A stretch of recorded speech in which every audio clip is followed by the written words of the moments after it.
Bonjour à toutes et à tous et bienvenue. Nous sommes toujours au Salon international de l'agriculture pour cette 60e édition Outre-mer 360 Radio vous fait vivre les moments les plus importants et vous fait découvrir les acteurs du monde agricole, des territoires, des Outre-mer.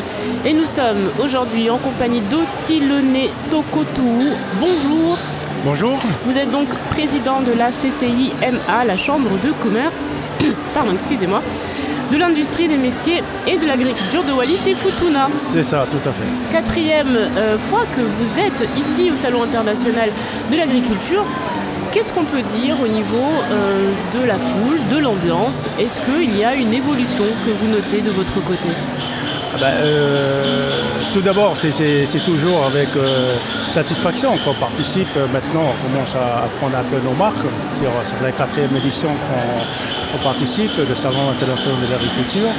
Donc effectivement, pour nous, on a évolué réellement puisqu'on avait commencé tout petit à travers justement ce plateau-ci, le Odéadom.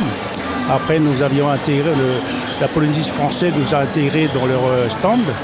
En deuxième, et puis après c'est la deuxième fois maintenant qu'on a notre propre stand de Wallis et Futuna, qui est très bien puisqu'on a évolué, on avait peu de marchandises, peu de produits, donc au fur et à mesure on prend un petit peu la demande des visiteurs et puis on prend en compte, et donc là petit à petit on grandit, donc l'année prochaine j'espère avoir les moyens pour grandir encore notre stand. Voilà.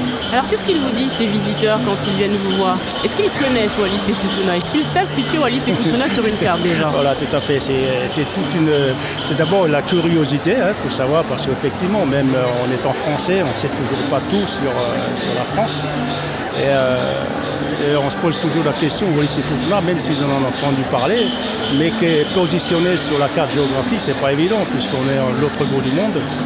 Et c'est pour ça qu'on avait mis en visuel la carte géographique de manière à positionner par rapport aux pays qui sont connus.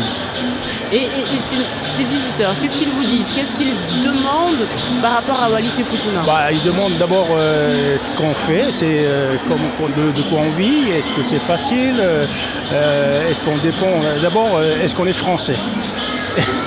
La question qu'on nous dit, est-ce qu'on est français? Il dit oui, puisque nous sommes une collectivité territoriale française, donc on partait de tout. La preuve, c'est on a un quart des Wallisiens qui composent le 15 de France. Donc là-dessus, je pense qu'on est quand même maintenant connu à travers le monde. Mais c'est une curiosité. Et puis savoir est-ce que le billet d'avion est cher, comment venir, qu'est-ce qu'il y a comme activité, est-ce qu'il y a des logements, voilà. La curiosité des visiteurs pour peut-être prévoir des vacances plus tard, j'en sais rien. Et alors, qu'est-ce que vous leur proposez sur le stand de Wallis et Futuna? Qu'est-ce qu'on peut retrouver? Là, actuellement, on a travaillé énormément sur la transformation de nos produits locaux, puisque on y est on est plutôt sur la culture familiale. Donc la culture familiale, il y a beaucoup de surplus de production. Donc là-dessus, il faut valoriser ces produits-là. Donc on propose des confitures, des chips, du fruit à pain, de capé, des tarots, et puis d'autres, du miel et des produits artisanaux. Voilà.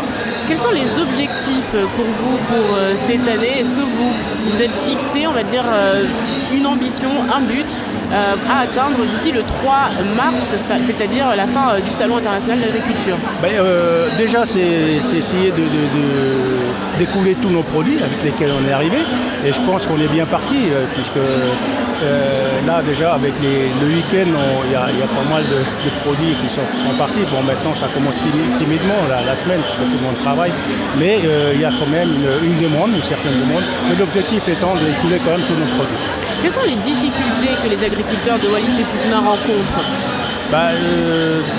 Une difficulté qu'on rencontre le monde entier, entre la réchauffement climatique, les difficultés comment se procurer ou utiliser l'eau, tout ça. Et donc c'est pour ça que maintenant on s'oriente également sur l'adaptation face au réchauffement climatique. Donc comment évoluer, comment atténuer tout ça.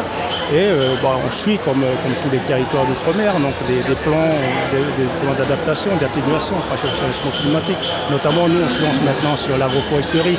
Je pense que c'est quelque chose qui est primordial pour régénérer un petit peu et puis raisonner avec une culture raisonnable. Est-ce que vous en avez profité pour aller voir d'autres stands, par exemple au hall 2 ou hall 3 Oui, mais tout à fait.